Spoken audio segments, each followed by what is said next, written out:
Hey, Mike Lyon here, and I just happened to run into this guy. I don't know if you know him. It's Gary Vaynerchuk. Gary Vaynerchuk, how you doing, man? Good, Mike. How are you? Good to have you here. Listen, I got a question for you. Okay.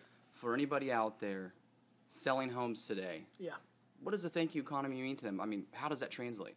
You know, whether you're selling trinkets, wine, like my Right. background, or big things, like homes, the fact of the matter is, in a 2012 world, the bullshit radar of the consumer is greater than ever. And so giving effort and understanding that pouring dollars into archaic platforms that no longer convert, print. I mean, when's the last time you went to the yellow pages?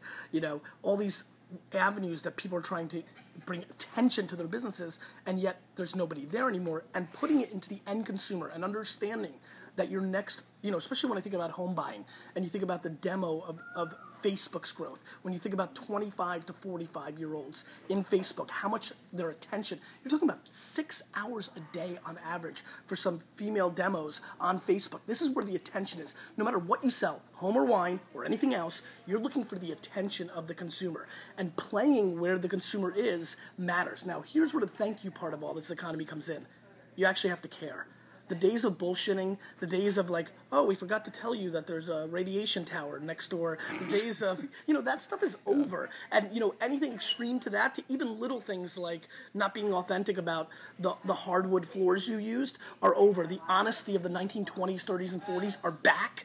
I like to always say the more that our world goes Jetsons, the people that act like the Flintstones are going to win. Remember that statement, understand to put your dollars, your working dollars in places where people are. That combo, that cross-section, that's success. So how do you think you would tell them? How do you get your customers to talk about you? How do you get them to do things that are going to be different? You parent them. You care about them first. Good. So like in a Facebook fan page, instead of pushing out a listing or your project, how about asking people like, what confuses you about buying a new home? Yeah. What about bringing value?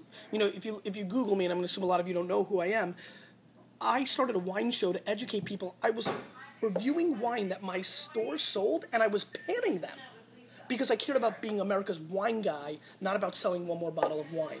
When you start thinking long-term, when you start thinking marathon, not sprint, and especially, listen, I have a pulse on the economy. You guys are about to have another rise. We're getting out of this shitstorm, right? And so as you go to that world, building brand equity as an authentic leader in your space is going to really, really matter. And so bringing value, teaching people how to get a mortgage. It's a 360 thing. Teaching people the upside of this neighborhood because you already know another builder's building a shopping center down the street and a new school's being built, and this is a good investment.